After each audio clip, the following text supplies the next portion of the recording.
Well, yeah, not just cleaning out Liz Souza, which was all, cleaning out Liz Souza from her office, or getting all that these unqualified individuals out of there. But we're talking more about policy, and I'm talking more about policy as far as wanting to get the net school spending taken care of for the education department. He wants to try to tackle maybe alternatives for how we handle our waste disposal in Fall River. I'm not sure if everyone's aware of this, but there's a waste disposal topic in Fall River. And also, what's the other thing that he wanted to take care of that was the big topic of discussion, he said in his inaugural speech? It was the net school spending, and I thought it was crime, no? Crime. Huge. The drug use in the city also. Transparency of government. That was the biggest thing he said too. Now, I think transparency of government is subjective, because if you were the mayor of Fall River, it's Nikki, a necessary evil, right? If I was the mayor of Fall River, I'd probably have a different perspective as to what's a transparency of government, right? True story. So, I would like to know what Sam Sutter's definition of transparency of government actually is. I would like to know if he's going to bring Liz Souza's position back to part-time, because that was not a full-time position to begin with. Actually, I had a conversation with Ray Mitchell about that, and he told me that the office is an important office to have, so it's very likely going to stay full-time. I just don't... I would just rather it not be so costly to the city. That's all. I mean, everything that Liz Souza did cost the city money. Whether it was installing windows, installing doors, getting her office painted, forgetting about Dominion, whatever it is, it just cost us a lot of money. The window is just way too much. When they're getting done in your office and you can't question how somebody came in and just started doing the work. You're the lawyer and you don't question it. There's an issue. Nikki, it's all under review. Yes. Just remember that. I forgot. No. I mean, come on. I mean, she cost the city tons and tons of money. Absolutely.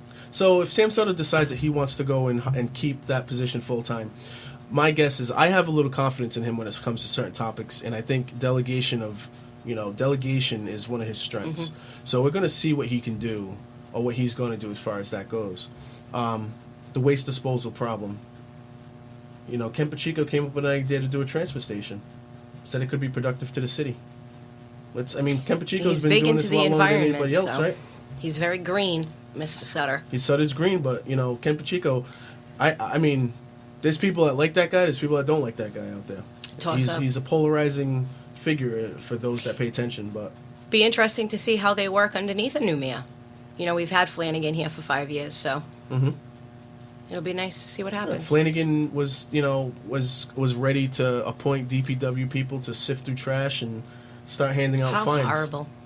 So now we'll see if Sutter does. I don't think Sutter's going to do that. And personally, my opinion, he himself has mentioned before that you can't.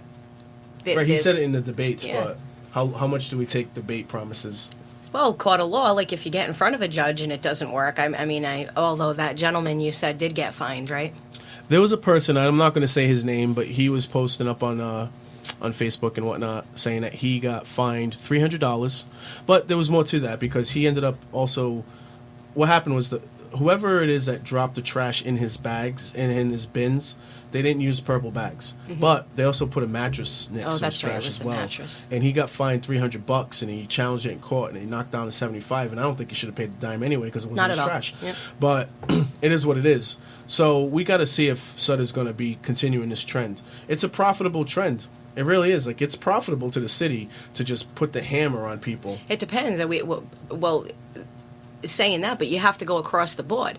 Like that one gentleman who was saying, the one me and you were discussing, where he said, if you're respectful to me... Oh, God.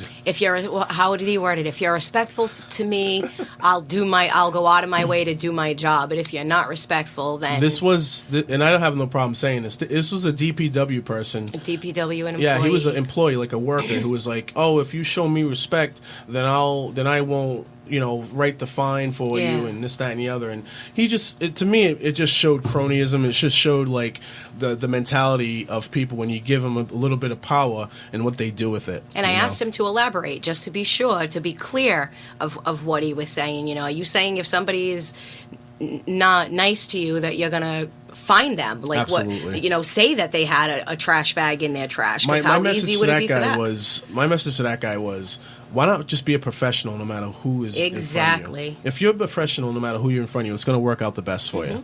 Bottom line.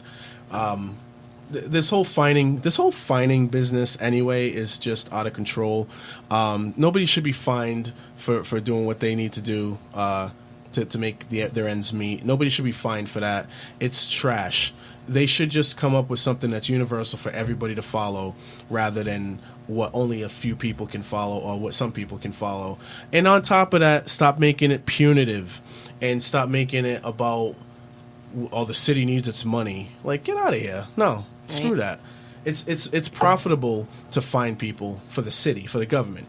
It's profitable to make things unfair to the citizens. It's profitable. It's been a business. It's like that since the beginning of governments. To just put the onus on the citizens to pay for things. And in reality, if you're paying for something, number one, you should have the freedom to pay for what you want, and number two, you should get a receipt back.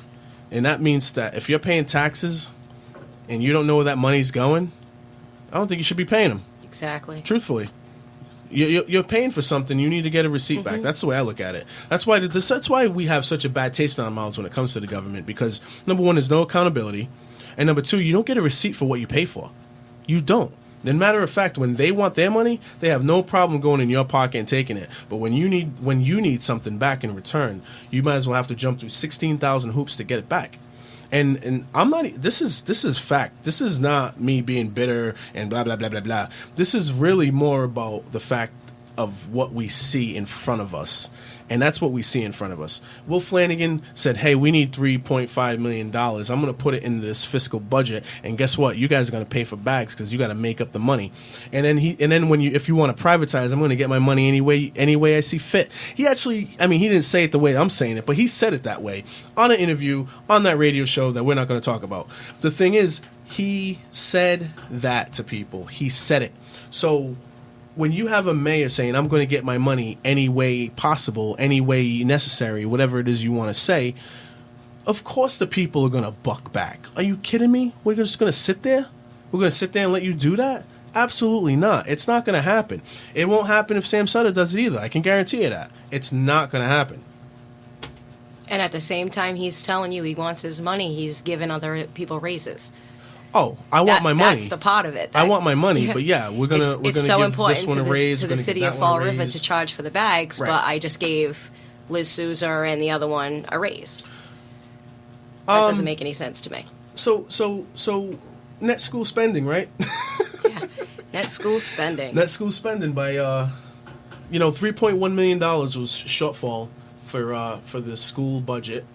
A budget shortfall that I believe was predicted by Sean Kadim, by the way.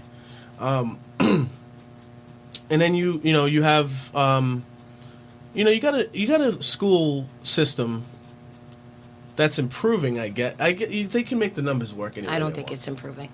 Oh, when you don't? have a student in the school, Are it's you a mother? big difference. I am. Are you a mother with children in the school system? My child goes to Henry Lord. So we have a mother here with people in the school system. And have had children in the school system for a long time. I have one daughter who comes to BCC, so she's already graduated from high school. When she was in school, things were one way, and now I have my youngest who is in 5th grade. Right. And there are many, many, many issues within the school that I've never had to deal with before with any of the kids before, such as the bullying. The bullying is extreme. There's this one little girl that comes out of school every day. Yesterday she came out and she handed her aunt a note that one of the kids gave to her. It said, "You're ugly and I don't like you." She's in 3rd grade. My daughter thankfully doesn't have any issues with bullying herself, but she sees it all the time. Every day she comes home, she's got a new story for me. Unbelievable. I said to her, "Why don't you tell the teacher? You need to tell the teacher." She's like, "Mom, the teachers there are too nice. They won't do anything." So that presents a problem as well. If a student is acting up, there needs to be some kind of consequence to that. You can't just let it go and hope that it works out. I think we need more teachers and principals like we used to have. Yes. Putting the hammer down. Not that I enjoyed having a big man yell at me, but at the same time, I also never did what I was being in trouble for. Right. Now they have these women, some of the women teachers, and even some of the male teachers. One of them come out of school one time, and he's talking about the leaves on the trees. Look, they're just growing. They're growing. I mentioned to one of the other parents, he's obviously not from Fall River. Our kids will just laugh at that and not take that seriously. I think, that goes back down to not having any accountability. Yeah. They've taken a lot of the authority away from. Oh, yes, they have. The teachers. They The can't do teachers anything. And from the school. I mean, we talk on one side of the end. We talk about how we don't want the government to be too big and too strong, but at the same time, there's some parts of it that where you need some authority. And when a teacher, when a parent gives up their kid for 8 hours a day, maybe even longer, there's got to be some level of supervision, some level of authority there. Don't put your hands on my kid by any means, but have. They need to have some level of. They can't authority. put them in a corner. Remember, we used to get put in the corner. Can't do that no more. Can't do that. Can't put them in the corner. I mean, capital punishment in general is, frowned upon in today's society. It's not something like I used to get, a spanking from my mom and it was no big deal. Now it's like everybody's got, the social services on speed dial, and you're not able to do that kind of thing anymore. You got to use your words. I say to my daughter, "Do I hit you?" She'll say no. I say, "Do you want me to?" Right. Usually it never gets that far. So the number to the social services is. I dare you, Guy. I've had plenty of issues with them before in the past. With my stepkids. I work with kids. I work with kids in my regular job because this is not my day job. But I work with kids, and using your words to deal with the kids nowadays is what you're expected to do, and not everybody is equipped mentally to or patient wise to talk their kids down, and usually it comes with a threat of hitting, or you got to do this, you got to do that. And I think that teachers, the new trend of teachers are starting to get it a little bit, where they got to use their words to get things done. But the older style teachers who are used to not going down that route, they don't do that. I don't. There's hardly any older teachers anymore. Yeah. They're moved around so much that. Yeah. Yeah, I find that most of the teachers at Henry Lord are all new. Henry new teachers. Henry Lord has changed what it does now, though, right? It is called Henry Lord Community School. It is kindergarten through 8th grade, but right now there are not. It only goes up to 6th grade. There are not 7th and 8th graders. And there's an autism section, correct? I have to be honest with you. I know that there are quite a few autistic students in the school. However, I think that a lot of them are mixed in with regular kids. Yeah. Not that I want to call regular kids. They're all kids to me. You know what I mean? Non-autistic? I think they put a lot of them in. It depends on where in the spectrum. I guess if they would be higher on the spectrum, they're probably... Oh, Nikki, from what I understand now, there is no such thing as a spectrum. Oh, here we go. Yeah, I know. See, the thing is, on the spectrum, the term on the spectrum, if I put it in quotation marks, it's kind of another way of saying, what, they don't want you to kind of use that as a derogatory term. Oh, but what are we supposed to say? So now the PC police have come out, and they, I think, are just going back to autistic. So...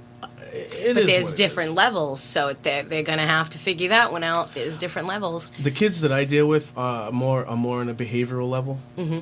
I don't work with autistic children to on a level of functioning and communication. Mm-hmm. I'm more about behavior management. So not every kid that I deal with is autistic, But I do run into autistic children in my line of work along the way. And a lot of when it comes to autism, a lot of the problems is the lack of communication or the ability to communicate, because kids communicate on a different level anyway, whether they're autistic or not. But when you do have a deal with an autistic, that's another obstacle in the way of how we need to communicate. And again, a lot of parents have trouble with the communication part. And we have to do like an assessment of the child, see what they do to communicate, and to see if we can modify it to be more productively. Like one of the children that I work with, he hits himself when he needs to communicate to his mom. And it's unfortunate. He shouldn't have to beat the crap out of himself if he has a stomach ache, you know? But he doesn't know any other way to... He can't convey it. To convey the message. He's nonverbal.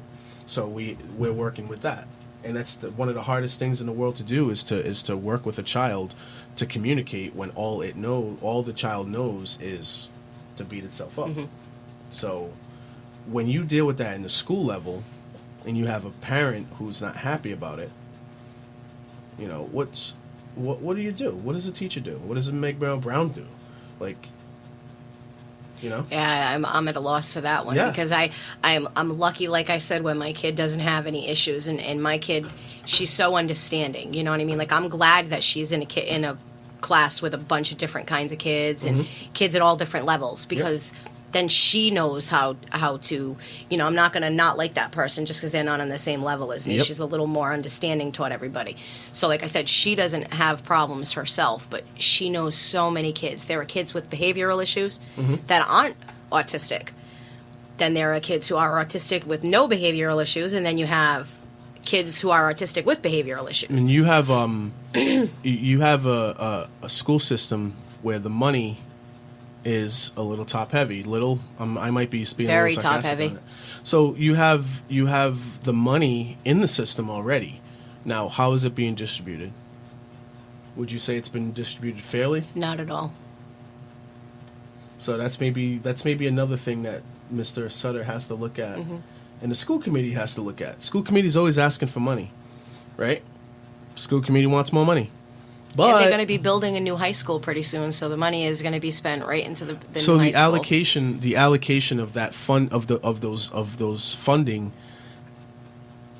I mean, it's got to be looked at. Absolutely has to be. It's got to be looked at. It's got to be. I don't even know if the educational system needs more money. Maybe it just needs to be better distributed from the top. I know that Mike Mioza, when he was running for mayor, way back when, that he was talking about making sure that the classrooms saw the results of the money being invested into the school program. Sam Sutter's biggest passion is education, the way that he talks about things. I mean, I think he really cares about the education part of the city. So I'm going to be interested, and I'm going to probably be raising my hand a couple of times if he's ever around, to ask him what he plans on doing about the Henry Lord School, what he plans about doing about the allocation of funding in general. It's going to be so horrible because I have a complaint about Henry Lord that needs to be looked at. What's the complaint? He has a new one that nobody has talked about before. Uh-oh. There are a lot of geese at the Henry Lord School. Oh, on the swamp? Oh, yes, because of Cook Pond. Tons and tons of geese. Well, the beginning of the school year, my daughter's coming home, and she's telling me, Mom, during recess, a bunch of us kids are gagging. There is so much goose droppings outside that they cannot move that might be a DPW issue. If they're not sifting through everybody's trash, maybe they can clean up that goose droppings. EPA. So EPA, yeah. Woo. I did my homework, of course, because I don't ever, without doing my homework, I started looking into, what is goose droppings? Like, what can this harm the kids? Let's face it. Radiation. Before it was a middle school, when it was a middle school, those students really didn't get too much outside recess time. We're at an elementary school level now where these kids get recess. Yeah. They get gym, they go outside. So when my daughter, every day she's coming home and she's like, Mom, there's so much goose poop, I'm gagging every day, like I was sick to my stomach. It's bad. So I go online and I do my research. Each goose lays a pound of feces a day.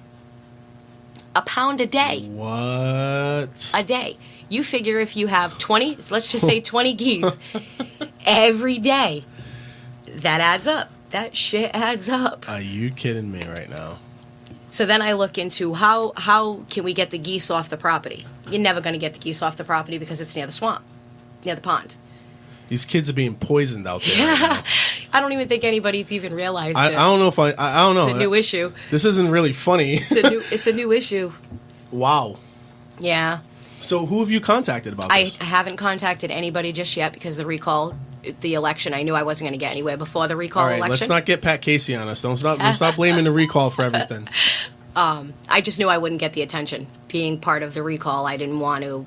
I needed to see where the election was going to go before I even That is who I was going to speak to. there is feasibility in that. You can't hitch your wagon to somebody to help you with something and then they're not even in office Yeah, anymore. nobody is going to pay attention if I'm talking about that while the election's going on. So right now, I wanted Sutter to get in. Yeah. Whoever won to get in, and then I'd be able, because it's going to be costly. Yeah. I have to say the only way to fix the problem would be to either let the geese stay there and let them continue their droppings all over the place. Yeah. Or from my research, the only thing that could be done is changing the grass. If you get rid of the grass, they won't go over there anymore. Right. So I figure it's going to be some kind of turf has to get put down. Whether it's the fake turf, or that soft ground that they have at other schools now. They haven't built a playground or anything yet at Henry Lord either. They were supposed to do that. That hasn't been done yet, which that doesn't bother me. But the whole geese poop thing really, when my kid comes home every day and tells me, I'd like to know if anybody else has that issue either, too. Anybody else's kids come home, tell you there's goose poop all over the place? No, well, see, goose poop has not been a topic of conversation in the households of the children that I work with. Yeah. Wow. Yeah. I knew it was going to be a doozy. That's why I had to wait. It's going to be costly. Are other parents involved in this conversation? I have not talked to anybody yet about it. This is the first do you time guys have I'm PTA meetings and things like that? They do, but unfortunately, I tend to stay away from PTA because I find that there are certain types of parents who are involved in the PTA. Right.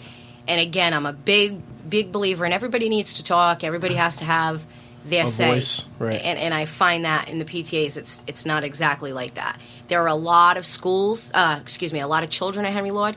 Right now, the biggest topic is the education and what the bullying in the school and Would you all say of as a that. parent that you're more concerned about the safety of your children than you are about the education that they're receiving? No.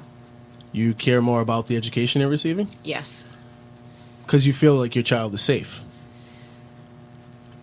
I feel it depends on what safe we're talking about. Like, I don't believe she's going to be bullied in school. Like, it could happen. But on the grand scheme of things, from how my daughter, the type of person that she is, the individual that she is, she can handle it herself. And when she can't handle something herself, she has no problem seeking authority to fix that problem. When your child was in school, was the school performing well overall? She was in Laterno before Henry Lord. Was Laterno one of those schools that was performing well? Laterno is more of it was more of getting ready to fail. It was more on the low end of the spectrum. What did you notice was the changes that were made to try to improve that from a parent's perspective? Nothing. I'll be quite honest. The only thing they really do is force the attendance. Attendance right now, they're such a stickler for attendance and making MCAS. If MCAS are going on, no one can be absent for any reason. If they're sick, my daughter's not even absent from school a lot. A couple of years ago during MCAS, she was vomiting. Was there a fundamental change in how they were studying, what they were studying, how they were doing homework, blah, blah, blah, blah, blah? She gets homework every night. It's been the same since she started school. Homework every night, reading every night. Yeah. It wasn't anything. I haven't seen. That's why I said, for me, there's a big difference in the education 20 years ago versus today. So when they improved upon their school, there wasn't any fundamental changes to what was going on. Not that I could see. Not for my daughter. I Right. Like I said, for other students. And you help your daughter with your home, with her Yes, I do. homework My and all daughter that was kind of stuff, accepted, right? not last year, the year before. She was accepted into the GATE program, which me and her father chose not to send her into the GATE program. And I had a lot of people say, why not, why not? Yeah. My theory behind that, my daughter was getting her grades from Laterno. In order for her to be part of the GATE program, she would have had to have left Laterno and went to either Green or the Sylvia School. Yeah. Now, my thing as a parent, why would I move my daughter out of the school where she got her education from? Right. She was taught at Laterno. Why would I move her to another school where I run the risk of her grades going down? True. So that for us, I kept that out. So because I think that's a big problem with the failing schools. Mm-hmm. You have a lot of kids who get good grades, but they're taken out of particular schools and moved into other programs. No, Nikki, that was the purpose of my questioning, was based on that, because I know that they kind of switched some districts around. Yes, they and do. pulled some people from here and there and made it fit Yep. to where they could improve the numbers. But there wasn't a fundamental change in what they were teaching and how they were teaching and teaching methods, school materials to help learning improve. There was nothing like that going on. It was just really a matter of, all right, so these kids are performing better. Yeah. We're going to spread this out a little bit. So this is the reason why you don't believe the school system is really changing for the better.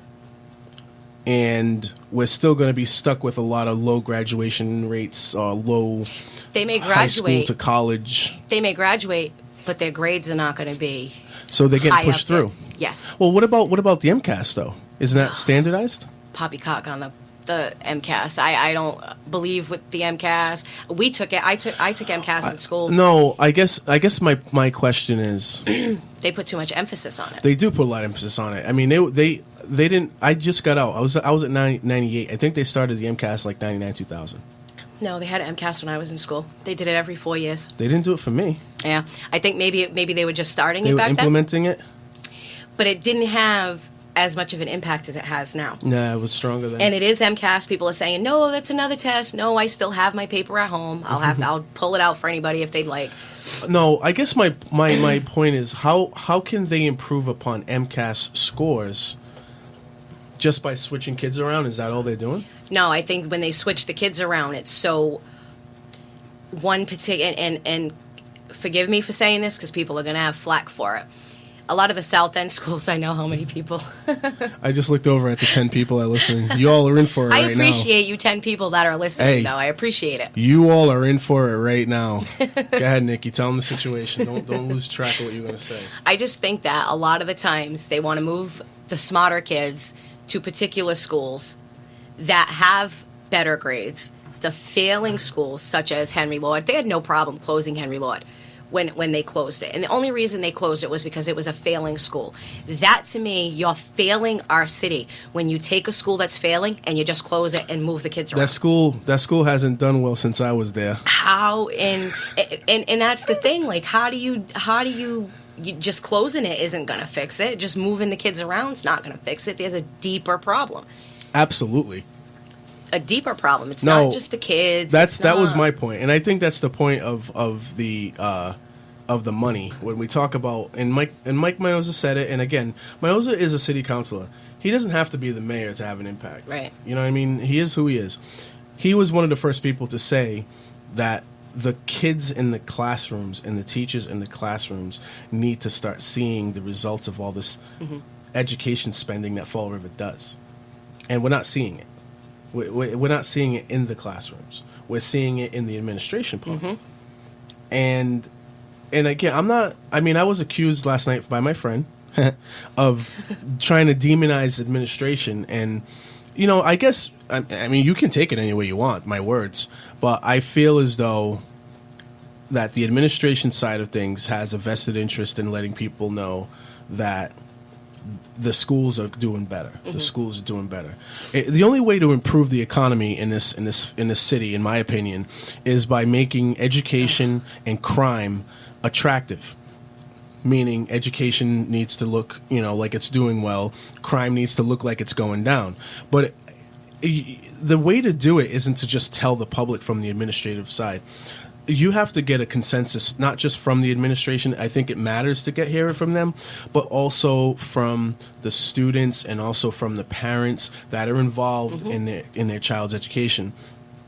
And that you just got to find a middle ground for all three entities to find in order to really get a consensus as to what's going on in the classrooms. Are kids getting a quality education? Are parents happy with not just the safety but also the education that their children are receiving? Are parents involved in the education process of their children, or are they just dropping their kids off and picking them up? Because you got to have more than that too. I mean, it's got to be everything. It's got to be everything, not just one thing. And I think all we're hearing right now is from the administration part. And I think that, you know, we've been jaded in this in our city because we've been lied to so many times. So we got our first phone call on City Talk Fall River. Hello. Hello. How you doing? Hey, what's going on, guys? How's it going? Who's this? This is Mike D. Mike D. Oliveira. Yes, what's up, TJ? How's it going, brother? Pretty good. Hey, Nick, what's up? Hi, how are you? Not bad. You guys enjoying the gig or what? I'm actually enjoying this a lot better than I was expecting, man. Yeah, it's the first time you sit in and you get that little nerve, and then once you get rolling, the ball just keeps going. I'm still sitting at the edge of my seat over here, man. Hey, no, because you just started... Oh, it was nice hearing from you, man. I'll talk to you later. I'm just joking. Oh, boy. Now it's turning into a comedy show. Oh, of course. Hey, no, I was going to, because you were just talking about the school thing, too, and, I mean, one of the biggest things that I remembered was when I first got involved with all this stuff, like the city council meetings, I remember I had talked to some people previous to going, and it was like, you know, what are you going to talk about? You know, what do you have, what do you want to bring to the table, whatever. And at the time, to be honest, that was the same time everything was going on with Paul De Silva and him not talking. So I made it a point to be like I told people, listen, I'm not going in there with anything really planned. There's issues that are just they're there, and I want to be able to show on purpose that I can just sit there, and it should be able to just come out. Is what my overall point was. If you're going to be honest, it should just be able to come out. So in doing that, miraculously, like somehow I had just caught earlier that day something about with school. I believe it was on one of the neighborhood association shows, and it had the principal of the Watson School. So for some reason, magically, like I said, that's what clicked. And at the end of my little speech or whatever, I go into about how when she was talking, she was almost, I think my words was like she had glee. Like they were happy that the schools hit a certain level of failure because then it just guarantees them a certain amount of funding. So I can't, obviously, I don't know what kind of a plan they have for all this and how they, like you said, they start shifting kids around to meet certain quotas.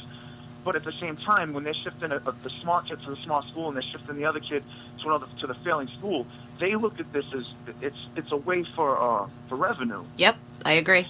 So it's like they're selling these kids as itemized, you know, situations to push down and say, okay, well, each kid, that's going to equal this much in the bank. This one comes in, don't worry about it. So while we're doing that, you know, the school, it's like it's messed up because it's a double-edged sword of that's how they see it, as how to get some revenue. So that, yeah, in like, say, 5 years, 6 years, it brings in extra revenue, which we already know. I think you just mentioned that, too, that a lot of the issues with the money for the actual school department, they get a lot of actual revenue toward them, but the issue is it's top-heavy. So all the people at the top are getting a bunch of bank when the money could be distributed better throughout the school and to the students where it matters, the different programs. Look how many, what everybody... Hey, Mike, I think you'd be surprised at how many people agree with you out there, too, because that's the same thing that I'm hearing from every time we have a conversation about education, it's about how the money needs to be better distributed from the top down. And the classrooms need to see it. I think that's one of the big things that I liked about Mayo's when he ran, was he talked about how the classrooms need to see this money, not administrators, you know? Well, like, I think one of the biggest topics that was up for discussion a couple, I don't know if it was recently, you know, it's 2 years, but I know definitely 3-4 years is when it first started really being heavy, is like all the programs that are being cut. And I'm not talking about these extra weird random side job programs. I'm talking about regular things, like what about like music and everything, music and the arts. I would love to see a commitment to music and art Me back too. into that's one the of my biggest things. Has always been like creativity. So it's like you got to understand these kids, because education, obviously, one of the biggest things is it's the parents, obviously, but this becomes a complicated web of, well, if you can't get the parents to really give a damn about their kid, how do we get the kid to give a damn? Mike, do you think that and Nikki, you can chime in on this too. Do you think that that the unemployment problem, and not just in the city but all over the country, has been the primary factor behind why schools have been less focused on the arts and more focused on science and math, because they want to try to produce people to get jobs rather than produce just all around students? I don't think they're focused on science at all. I would like them to be more focused on science. I think they're focused on the English part of it and the math part of it. Yeah. I don't even think that they're focusing on science. Right, well, because if you look at it science, when you teach a kid science, what are you really teaching the kid? You're teaching the kid how to think. So the problem we have is the money that these schools get are dependent from outside source, so they have to, it's like, the same thing with the CEO has to please the stockholders and everything. These people have to appease these people who are giving them the money. Well, when the people are giving them the money, most of the time, they're not going to sit there. If you go to them and they say, listen, we're looking for whatever X amount of $1,000 because we want to improve our stage or, our musical equipment or our, whatever arts program, you're going to get some niche people on the side that are like, oh, yeah, I love the arts, I'll do that. But that's the niche people on the side. That's going to get you a couple thousand. To get the big bank, you have to go through the feds. If you're going to go through the feds, they have to answer to the other huge chunk of people who are like, why are you giving away our money for trumpets and paper and pencils? You know what I mean? Well, pencils, we need that. But like crayons. why are you wasting money on crayons when they should be learning math and this or whatever? So then when they teach them even that, the English and the math, most of it is, I'm not saying it's not needed, but it's the things that it's more like fall in line teaching is what I'm trying to say. Without sounding crazy, it's fall in line stuff. It's like you're just talking about MCAS. They're teaching the kid how to pass tests, not how to think. So it's a total different story. But if you want to get the kids involved, you have to give them something that makes them go to school and want to participate. I agree.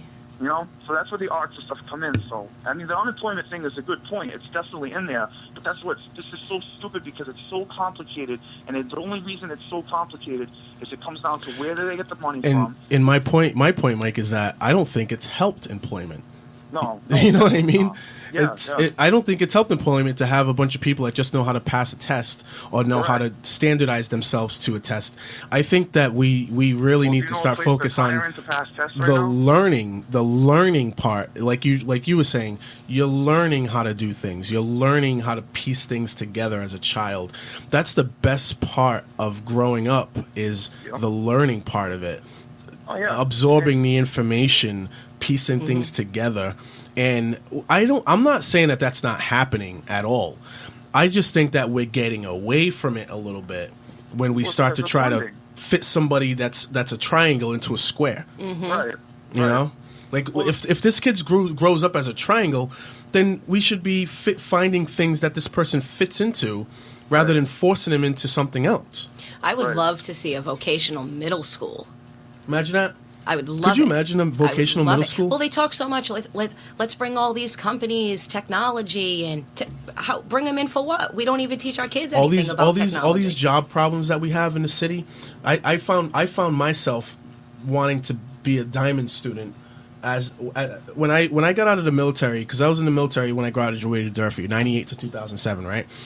When I got out of the military and I wasn't sure exactly what I was going to do in the civilian world, I kept saying to myself, damn, I should have went to Diamond. Mm-hmm. I should have learned a trade. Listen, there's a lot of people and a lot of kids in general who just, like, okay, I was the type of kid who was, in math class, I was drawing. In my art class, I was doing my math homework. Mm-hmm. Like, I'm not trying to pat myself on the back, so the furthest I'll say is, I'm not a stupid person. We'd need like two people to stand on shoulders to pat you on the back anyway. You big ape.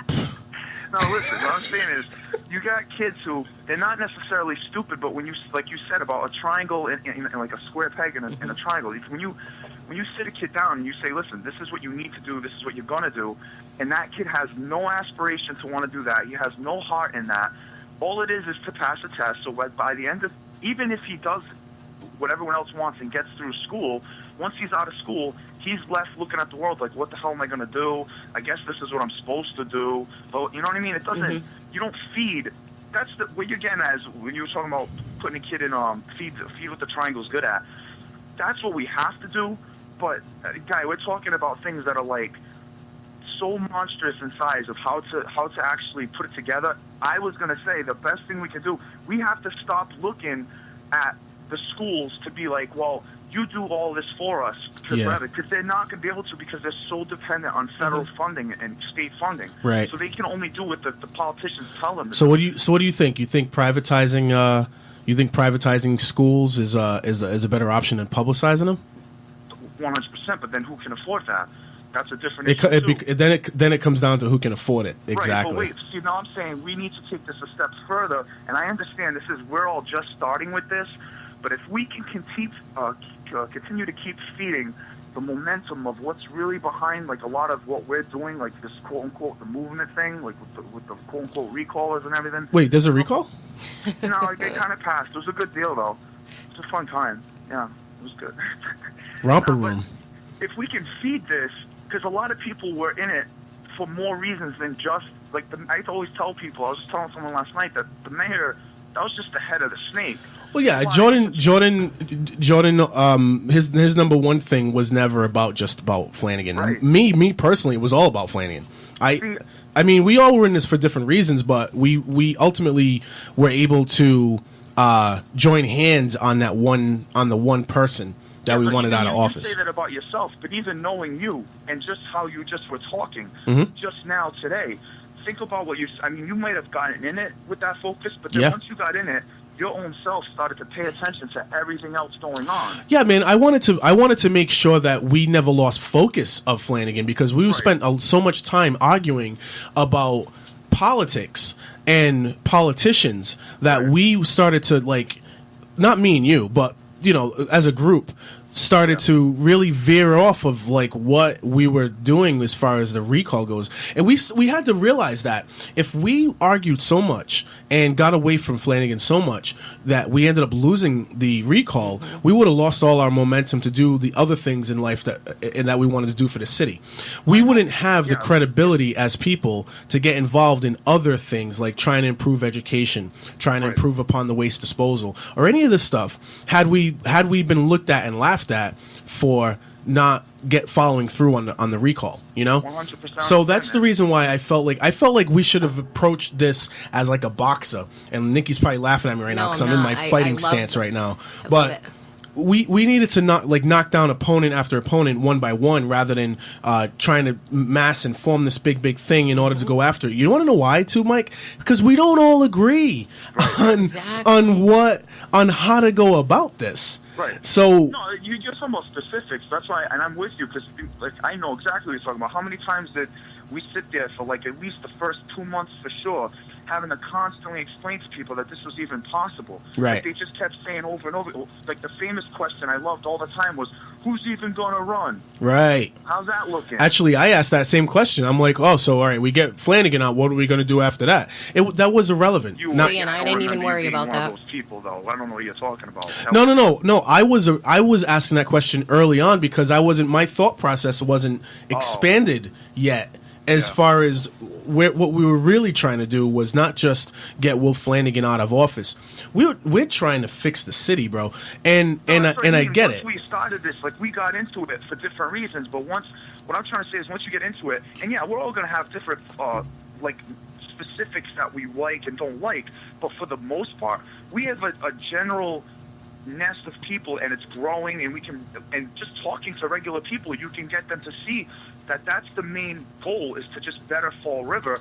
And by bettering Fall River, it's not just about one person or one department. It's a whole. It's a train of thought. Yeah. Exactly. It's a train of thought. We have to somehow tap into and reassess and readjust this whole train of thought that's going on. Now, Mike, whether or not, and again, I want to include Nikki into this conversation too, because I know we keep on going back and forth, but I want to say that I want to say that no matter where you come from politically too, because if I'm an independent, which I am, if so and so's a liberal, if so and so's a conservative, there's still. What color you rep, son? There's still we don't do gang signs on this show, sir. No. Yo, man, I'm just saying. Yo, you red, you blue. You damn, you red. So, what you doing, son? So I'm going to ignore this. Purple. And purple, yeah, nice. If you mix red and blue together, you get purple. I know. But I wanna just say, no matter where you come from politically, you can still come to a thought process together as to how you expect the government to be treated and how you expect to be treated by the government. Yep. And, you know, liberals were coming together with conservatives on Flanagan. Why? Because he was corrupt and he was wrong and he was, you know, nepotism based, and, you know, he was doing all kinds of stupid stuff that we didn't agree with, right? So we could unify behind that, but now we're talking about changing the school system. I presented to you, should we privatize? You said, of course we should privatize, but can everybody afford it? Well, that's the point, bro. Do you privatize school in an economy that is struggling like Fall River is? There is already kind of privatization. There are private schools. With the charter schools? There are private schools that and the Catholic schools. Right. I couldn't afford to send my kid to Catholic school. I'll be honest. If I had the money, I might have thought about that when she first started school. Well, but see, this is the thing. Can we just point to the strengths of the privatizing, not the concept? Because I understand if you pay for something, you get what you get in return. But if we treated the local government education system like we treat privatized, meaning all local government should do is pay. Give them money, but you should be in. But you should be in charge. But the people should be in charge of the curriculum and in charge of the standards. You just skipped over an important part, though. When you just said the issue, all the good that comes with privatizing, meaning a lot more accountability and everything, that also is subject to the fact that someone had to pay for it. So what I mean by that is, what I'm saying you're skipping over is the fact that if a parent, like what Nikki just said, I'm in the same boat. I went to like up to second grade in Notre Dame, the Catholic school. Well, congratulations. And after that, I had to get pulled because couldn't afford it. But so what I'm saying though is, but I still had, like, I give a lot of credit to my mom with a lot of things for keeping me on the right track and focus and just whatever. What I'm saying is, so you're skipping over the fact that if someone put their kid in a private school, that most likely means, not all the time obviously, but more often than probably at a public school, that kid is going to have to answer to the parents more because of the fact they paid for it. Mm-hmm. Which means the parents are more active. The parent has a more vested interest in the education. Right. Yeah. Whereas in a public side school, it's like you can produce the parents that just drop their kids off and pick them up. I mean, it's a job for a lot of them too. Mm-hmm. And let's be real. Here's my kid. A lot of the private schools, Catholic schools, whatever you want to call it, if a student acts up, they're getting expelled from the school. Mm-hmm. Right. In the public schools, it takes how long for them to get expelled? Mm-hmm. You know what I mean? It's not just cut and dry, and Dr. Costa, Ed Costa, could actually tell you more about that Oh, stuff. I cannot wait. We're going to have Ed Costa on here the next week on a show. Tomorrow at 9 o'clock we're going to be here, but I'm not going to be here for very long. Unfortunately, Friday there's just engagements I can't get out of. But I'm really enjoying this. I'm hoping the 14 people that listen today are enjoying this as well. Hey, and listen, dude, that's pretty. I'm telling you right now, that's actually decent for the first one and for this time slot for people who have, you know. That's why honestly, lives calls in, you're gonna have to develop a good call-in fan base because, you know, a lot of people could listen probably right now, but it's going to be rough to call. Well, I feel as though I got a quality partner here in Nikki Medeiros. Yeah, no, you guys it's been a good show as far as the quality control, good stuff. I've been getting text messages that I need to speak louder into the microphone, and yeah, you've been a little backed away, and you keep doing this thing where you hit the table and it sounds like it's like the Law and Order. That's good. That's just to get everybody in order. That's my Joe Camara. That's my Joe Camara right there, son. Because I said so. This Tuesday, on what ground? That's all I could think of. Hey, Mike, I'm going to let you go, man. But, hey, thank you for calling. And call in anytime, my friend. All right? Have a good one, guys. Thank you. Nice talking to you. I think I got this down. I think I got the phone thing down. All right. We got 10 minutes left. Please call in, 774-357-2132. If Ben Farabini gives me more time, then I'm going to take it. But right now... He gave me the thumbs up, so I can stay on for a little longer if you want. Nikki, if you... I got the 10 minutes. Yeah, if you got the 10 minutes, you're good. But we can stick around for a little bit longer. No, the number is 774-357-2132. Good call by Mike. Excellent call. Mike has his own show. I don't know the time of it, but it's called Necessary Media. There's a Facebook page also. Yeah, there's a Facebook page on there. You can get it. And next time I'm on, if Mike calls in again, I'm going to make sure that I pump... his show a little bit. You're going to pump him up? I'm getting sign language from Ben. He's giving me the sign language. I have no idea what he's saying right now, but I think he wants to give me Necessary Media's time slot on there. But maybe we'll figure it out later. But thanks for Mike D'Alvera for calling. That was a very good call. It was my very, very first call on my very first radio show, which was pretty nice. I'm enjoying this. This is fun. So the education part, I think, is going to be very, very huge. Yeah, that was sign language for Necessary Radio tonight, 5 to 7. Oh, if you want to hear more of Mike D'Alvera, and trust me, you are going to hear more from Mike D'Alvera. I'm going to tell you that right now. His show is at 5 p.m. tonight, from 5 to 7, here on FRC Radio. How's that, huh? That's not bad, huh? That's pretty good. You're gonna be the new image I guy. could do the Luther. I could do the Luther Go voice deep. too. Yeah, do the deep voice. Yeah, FRC Radio. Oh, nice. We can get Get the hell out of here with that. You do it slow and drawn out. FRC Radio. Yes. There you go. Call you. All right, I apologize to the 14 people that are listening right now. I'm gonna hear this crap. It was a great discussion because we need to start talking about what we can do, not just improve upon the mayor seat, and we're all happy that Liz Souza got fired and this, that, and the other. But what are we really fundamentally going to do? Because privatizing education, it sounds great. It sounds like a great idea. I have no problem with it personally, but can we afford it? Do we then just now push a bunch of people that can't afford it to the backside? No. And say, screw it, you're not gonna, your kids aren't gonna get educated because we want to privatize because we know this is the better way.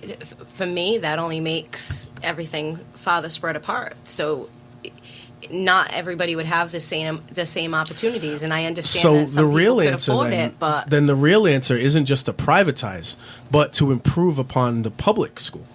yes, the public school needs to be improved upon. And I think the best way to do that in a privatized way is to let the people be involved in the process.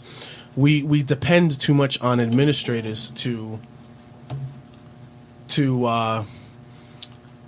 we depend too much on administrators to make decisions for us. They get paid for it too. I mean, like I said, Meg Mayo Brown makes almost $200,000 a year. How insane! I mean, it's an amazing amount of money, and there's not. I mean, hey, more power. I don't hate people for making money. I just want to make sure that the money. If you're making that amount of money, we better have good education. No, I agree. You should get what you pay for. I initially don't have a problem with people making money. I do have a problem with people making money that aren't doing the job right. And she right now, from what I've seen, and again, I haven't talked to Meg Mayo Brown. I have never had a conversation with her. So I don't want to sit here and act like I know everything about everything because I don't. Right? What I am saying is who I have talked to. I've talked to parents, not just parents that drop their kids off and pick them up, but parents that are heavily involved in the safety of their children, yes, but also in the education that their children are receiving, and they're not happy with the results that they're getting right now. And any business, if we treat things like a business, customer service and the customer's feedback is important in order to keep the business going. And if we keep on having children and parents that are not happy with what's going on, then you can guarantee that this business is just going to keep on failing us. So the way I see it is, if we can get more people involved, and Mike D'Alvera said it, if parents have a vested interest in keeping things, improving things in the school department, then you're going to have a more improved school department the more involved they are. Mm-hmm. And if you can involve them in the curriculum portion of it, and not just a representative of parents, because then it becomes singular again. Exactly. We need to start having group discussions about this. Parents need to be involved. Parents need to be involved, and I'll say it again, Nikki, you want to say it with me? Parents need to be involved. And you gotta do that. It's gotta be done. If you want this to improve. If you don't give a crap, then don't even say anything. Just sit back and just watch it just destroy itself. But in reality, you gotta be involved in this. And they gotta include them into the discussion. The administration shouldn't just be making decisions on their own. The state shouldn't be making decisions on their own.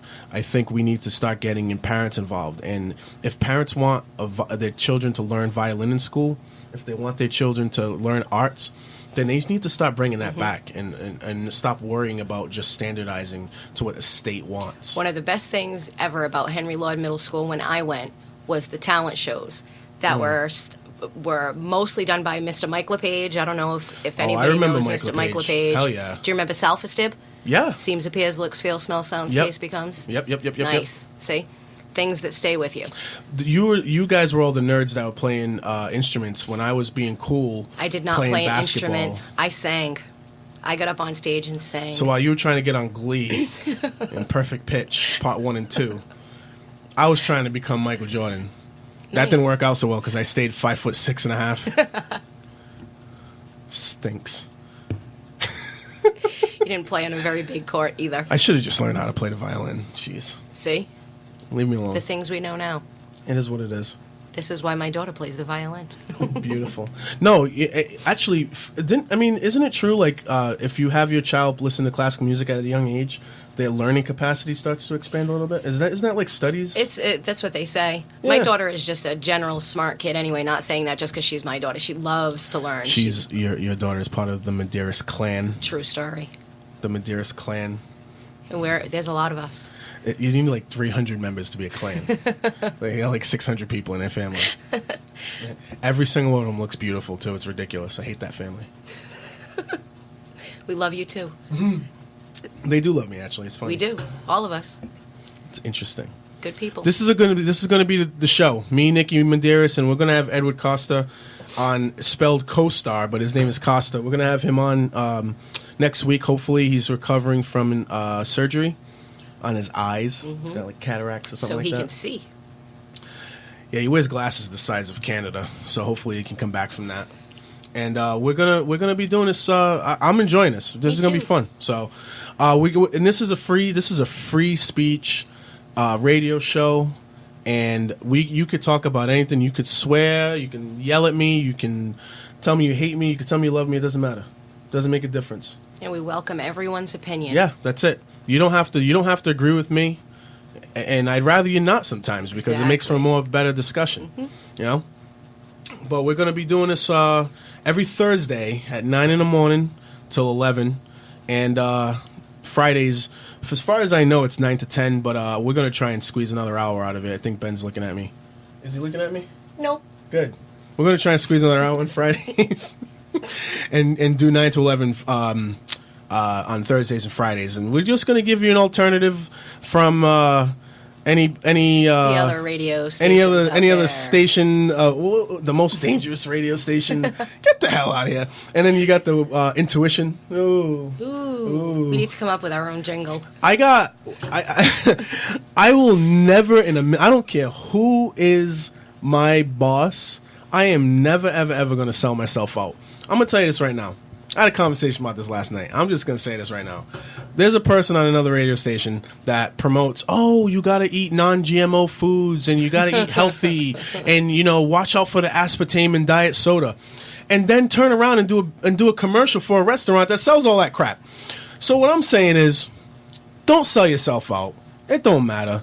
Stop selling yourself out. Don't do it. It'll never happen. You're not going to see me say care about the animals 1 minute and then eat a burger the next. It's like, I'll just eat the burger. Well, I'll eat the burger too because I ain't gonna say nothing about the animals. It is what it is. You just be truthful to who you are. That's the going away statement I can say. Be truthful to who you are as a person. And respect other people's truth. That's it. Respect other people. Respect yourself, and that's all I got, man. Take it easy, everybody. Have a good day. Bye.